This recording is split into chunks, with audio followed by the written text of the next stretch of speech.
welcome to this review of my ATK Hex80 keyboard. This was originally donated by QWERTY Keys as I recall. I can't actually seem to find the communication on this thing, but as it appears they no longer sell it strangely. Now I know my review turnover time is usually fairly long, but this seems a bit extreme.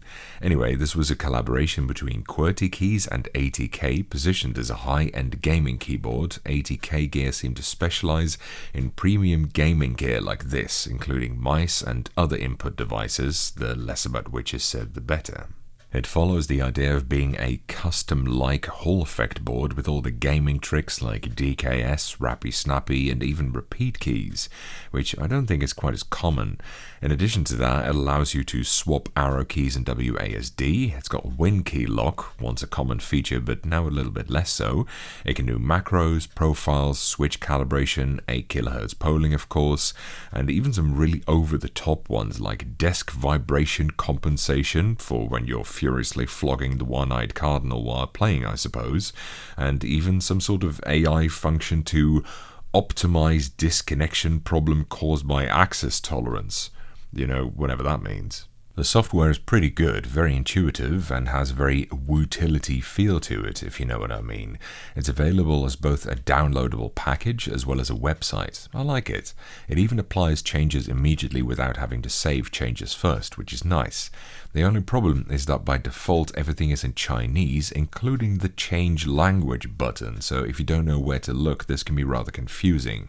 But at least when you set it to English it does actually set everything to English, which I noticed is quite often not the case with many of these Chinese manufactured keyboards, where half of the UI is still in Chinese even if you switch languages. By default, it came set up with a crazy sensitivity profile, with WASD actuating at as little as 0.8mm, which made it virtually unusable, a typical hallmark of a keyboard heavily marketed towards gamers.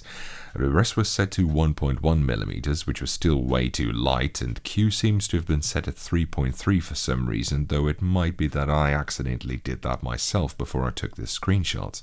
In any case, I changed it to 2.3mm all over, with even deeper travels for the spacebar and caps lock keys, and now it's A-OK.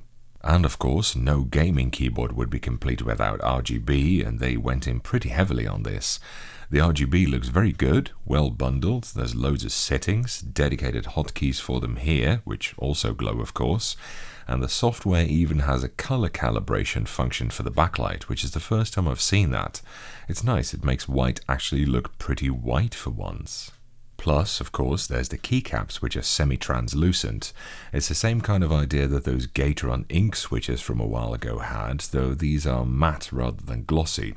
You can clearly see the very broad light pipe through them. Obviously, if you like RGB, this is going to be right up your alley. Now, the keycaps are polycarbonate, which is a rather hard and tough material, but I couldn't find any info on what the printing was.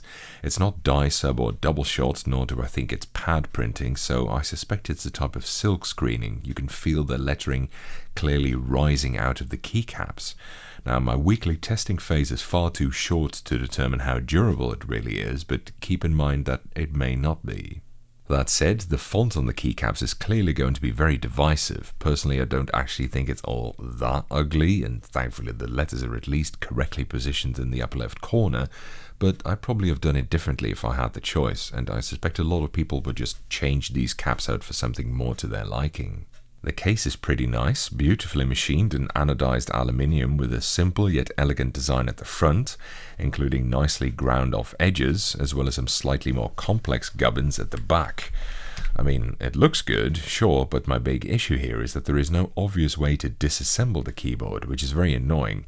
It might be that the screws are under these anti-slip pads here, sometimes they do that, but this is a very bad idea because once you pull those off, they never reattach properly in my experience. Very much a form over function thing here, which I think is inexcusable considering this is about the bottom of the keyboard, not even the top, which is the part that you're always looking at.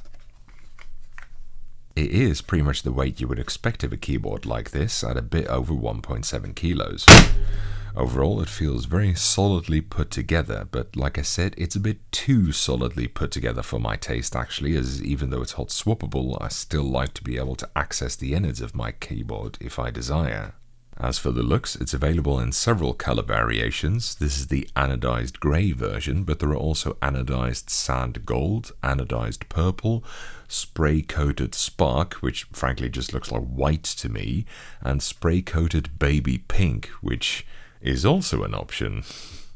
Yet again flagging that it's a gaming keyboard, it comes in TKL format. Been a while since I did one of those actually, but laughably it's laid out for Mac by default, and even more moronically it doesn't even come with replacement caps for Windows.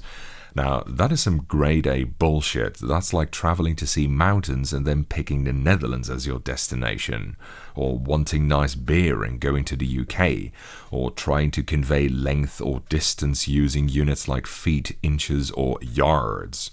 Absolute lunacy. Gaming on a Mac, what will they think of next? You may have noticed that the F keys are a little bit more squeezed together than usual. It's so that they could add this hex key in here, which is actually a mute button, by the way. Useful to have, sure, though a volume roller might have been more useful, particularly for gamers, I think. The switches are Owlab Ti Magnetic. They're light linears, as you would expect of a Hall effect keyboard. Honestly, there's not much to say about these. They're very smooth and pleasant to use. I really like them. Good job on this front. They gasketized the hell out of the board in an attempt to shut out the clacky racket that's so typical of Hall effect keyboards. It's not actually a very silent keyboard at all, but I think it succeeded in at least changing the sound a bit. Now, I don't mind my linears making a bit of noise. It's not the best in the world, but it'll do really. At least it still sounds like a keyboard. Overall, it's a pretty solid one of these, I think I can call them by now. The RGB is obviously one of the selling points, so even if you replace the caps, I choose some that are at least partly translucent, personally. But yeah, all in all, it's fairly decent. The case is really appealing to me for some reason. Normally this sort of design can be a bit boring, but this is just a very nicely done classic look.